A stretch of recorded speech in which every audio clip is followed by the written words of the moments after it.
through it in a second. So when did you become a feminist? Is it a new thing, or have you always been a feminist? I think I've always been a feminist. I think we all struggle through our own internalized misogyny and growth, but I think as we get older with more experience, we understand feminism and life more. And I think that as we grow, or at least in my experience with feminism, my own experiences, like experiencing the world, being a mother, in relationships, working in male-dominated fields, all of these things just really, solidified that I believe in gender equity and gender equality. And on that flip side too, the patriarchy is bad for men as well. Okay, so what male-dominated fields did you work in? I'm curious. I worked in like hotel, restaurant, bar industry. Oh, is that male-dominated? I thought it was 50-50 last I checked. When you look at like owners and like bar managers, like a lot, like women are used and they play roles more in like the sex that sells. And then in like managerial positions, or like who, washes the girls, et cetera, things like that. But as far as decision making goes, I was typically always the only woman on staff. Okay, so you said you get a lot of your opinions from facts and data. So I'm curious because I always hear when people say that, and there's nothing wrong with it per se. In fact, it's a very big conservative talking point. What do you believe if you read a study and it conflicts with what you see in real life? Well, can you give me an example? Okay. Sorry. That's okay. I'm trying to think of a good example. Okay, so you think that men are like, there's a big pay gap, right? But everyone around you see women getting paid more. But there's a study that says like men are paid more. Yeah, or let's say like violence. There's studies that come out that say women are more violent. But then, something that conflicts with your worldview. That's kind of what I'm trying to get at. Well, yeah. So like the baby like feels pain, or the baby. Does that make sense? So like, yeah. Well, what I'm gonna do is I'm gonna look at that more. So if you gave me an example, right? Sorry, I'm actually fixing something on my. So you mentioned like the wage gap, right? Or so if men are making more, right? How would I so as an example, men in nursing, right, a feminized field, are going to make more on average than women. And so often when I have this discussion, that's something that men don't want to believe, or people would go like, that doesn't make sense to them, right? And so I would just look at that data, and I don't think if it conflicts with my worldview, then I need to change my worldview. Okay, so you're going to go with the data before your eyes. So let's say I brought up like a study that said women were 90% of plumbers, and you worked like, and every time you've hired a plumber, it's been a man. Would you believe the data first? Well, the data that there's more men plumbers, or that men, or about their wages? No, I'm giving you examples. So I'm saying if you see something in real life, like your real day-to-day life. I can't see what everybody makes in an industry. So when I look at the data, I can take the data from like the Bureau of Labor Statistics, right? And I know on average, right, how like even in these feminized fields, we can look at like community service and things that are feminized. There are more women in these fields, but men still get paid higher. So when I look at that, right, same with plumbers. It is a fact that there are more plumbers. Okay. I'm not trying to go back and forth about the data or the specific examples. My only question is, if something conflicts with your worldview and your life experience has shown you different, are you going to believe the data or the life experience? I'm probably going to look at the data. The data would be first. First, yeah. Yeah. I would look at my life experience first, personally. Yeah, that doesn't make the reason, and I think it's perfectly okay that other people have a different opinion on this.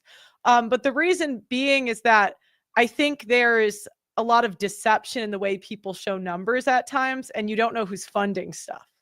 So when I come to a conclusion about the world, you know, at times in my job, I have to use data, right? You know, you do debates, you do that kind of thing. But, you know, when something, it has to match what I see in the real world. Does that make sense? Well, that's just factually incorrect, because I've never seen $1 million, but $1 million exists. I would not say that's the same thing, but you're entitled to your opinion. Well, I don't know how one person with a very small view of a larger picture could make the deduction that it's the same for everybody based on their experience. My experience, I'm extremely privileged. I have both my parents. I had a great birth experience. All of these things, right? But that's not true. So there are things that I would agree that are, there are things that I would say are out of my scope, right? They're like, there are things where I have not had enough experience in that topic where I could come to a conclusion on. Does that make sense? So I don't claim to speak for everything. So well, let me give you, I mean, it's, let me give you an example. And so that would be like an anecdotal fallacy, right? So I work in maternal and birth health, right? So when I look at the data, I know that the experience and the numbers are going to change, right? So Black women, their experience and the data and the outcomes are going to be different than mine. As I worked in the industry and my eyes only saw 90% white women and maybe 10% Black women in this industry. And those Black women got a great experience with us as well. Right. So inside of that view of what I know, we supply better care, or women are getting better care overall. But if we look at the data, that's not true. Right. Our maternal health, our maternal health statistics are far worse than the view that I've gotten from my firsthand view. And so you would pick because don't you think that could make you easily manipulated? Because then anybody could to look at data and numbers? No. Yeah, because then anybody could throw a study or numbers in front of you. And if you blindly believe it over what you see in real life with your eyes, you know, I think that makes you easily manipulated. I think that's the reverse. I think that trusting things with your own eyes without having like grounded factual data is actually how you'll be manipulated. And I think I've avoided being manipulated by choosing to look at the data. And I've been able to have a view that that includes everybody. That's just a very biased way of looking. I have a question. I'm just going to throw a stat out for you. So if I said that married men live longer and are happier, would you believe that? Like, let's say it's a good source. We're in good faith. I'm not lying. Yeah, yeah.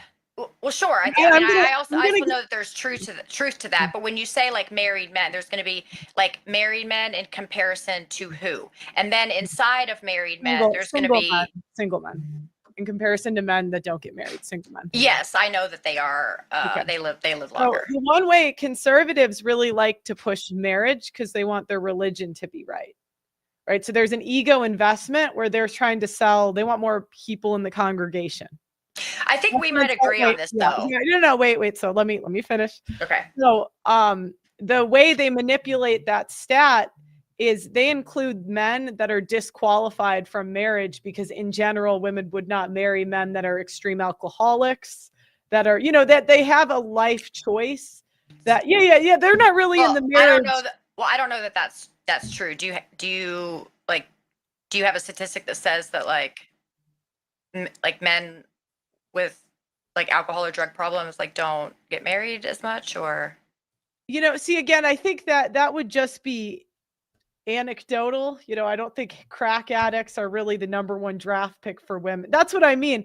I don't need wait, you got to not interrupt me. I'm trying to, but there's women crack addicts. You gotta not interrupt. I'm going to give you a warning now. Okay. So, all right. So Forgot my pearls though.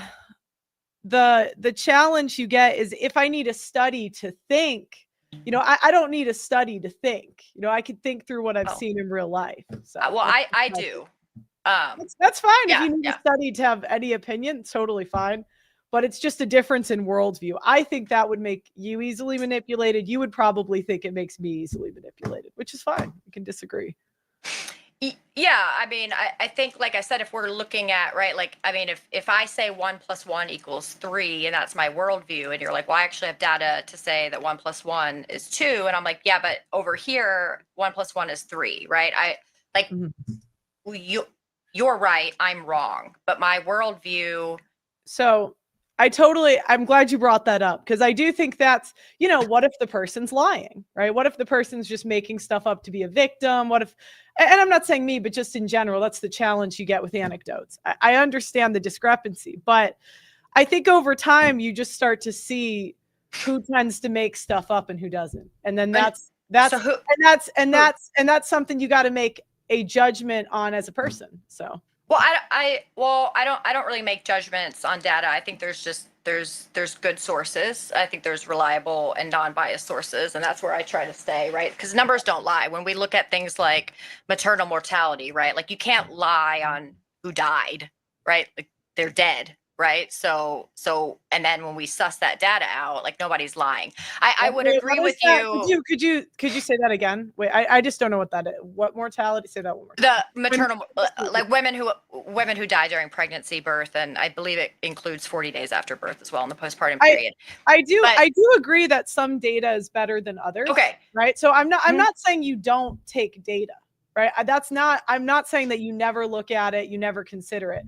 All I'm saying is, for me personally, if you give me a study and it says something that conflicts everything I've seen in real life, you can't shame me into believing it. A lot of women that I wouldn't want to shame you. I'm not saying you. I'm saying this is common. Is, they insinuate you're dumb, they insinuate you're lying or whatever. But it's like, you can't shame me into not seeing what I've seen in real life. And I personally would think that you're easily manipulated if someone can just shove a piece of paper in your face and you believe it. Right. Well, I wouldn't believe anything that anybody shoved in my face, right? Like, I would look at data, and I would compare it with other data, and I would compare it with other sources as well, right? So when we read, if somebody were to send me a vlog or a blog post, if it's an opinion piece and if they say something, I'm going to want to know where that data came from, right? And so that's when we get in to, like, primary, secondary, and tertiary. But the challenge you get it, because I've done a lot of these debates, and it always turns into this: the liberals believe their data and the conservatives believe their data. We get nowhere. And that's kind of what. Can you give me an example of like conflicting data, and then tell me about, like, conservative? I would say conservatives, like the Institute for Family Studies, I think it is. They like that source, where liberals tend to not like it. And why is that? I don't because I think it's got, like, a religious backing. Well, yeah. So, like, and the conservatives are not going to like the sources that come from the schools, right? Because the schools have more of, like, a left-leaning bias.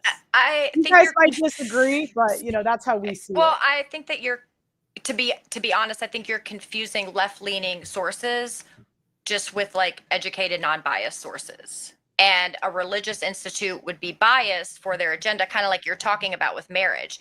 But I believe, like, if we're going to look at data, I think that education, I don't think that's, I mean, to be honest, maybe you're right. Like, maybe education is left-leaning at this point. That might just be actually factual, that right-leaning people have completely abandoned, like, intellectual conversation and debate because they want to go on their feelings rather than facts. And so it's interesting to me that the topic of choosing to use data or not is the topic. I will not engage that way. My feelings don't matter.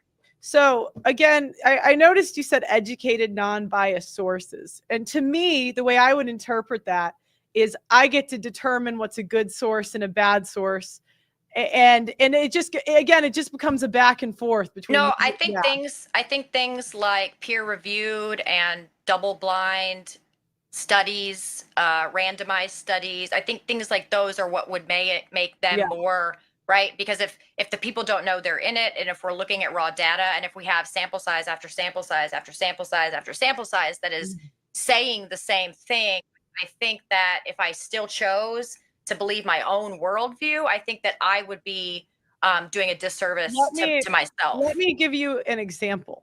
Okay. So if neither of us are this person, but I'm just gonna give you an example. Okay. If you're a cop and every day you're arresting Black people, every single day you're getting stabbed by them, you're shot by that, whatever. Well, wait, you said arrested or getting assaulted by them? There's two different things that you just said. So arresting. Okay, look, I don't need you to explain it to me. Well, I think I just want a clear question. Okay, so if you're a cop and this is the experience, and then they throw a data set in your face. If I was the cop, I would go with my experience, because if you've worked in the field 20 years, I don't know what the scenario you're giving me is. No, I don't know what scenario you're giving me is. So you're saying that I'm a cop and my experience is that I arrest more Black people than white people. Yeah, and the data, and then let's say a study comes out and it says you arrest more white people commit crimes, and you're like, that is not true. Well, yeah, and I'm not trying to argue about that, by the way. We don't have to. Well, no, I would just say that, oh wow, interesting. Like I wonder why that is, right? So then I might look at like the rest of the data of like the people on my force, right? And if I find out that I'm the only person arresting Black people at the same rate, and everybody else on my force is arresting people at the rate that data tells me the crime is committed, I would say, like, if I didn't want to be a racist, I'd be like, oh wow, I should probably look at why I'm arresting more Black people. Wow. Yeah, I would just say that study is full of shit. That's me personally. So I understand where you're coming from. I do get it, but it's just a difference in how we perceive information. Right. So I mean, maybe that cop is just better at finding Black criminals, I guess. That's probably what he would say, right? It's just he's just better at it than. Yeah, I mean, that's fine. It's just a difference in worldview, which is fine.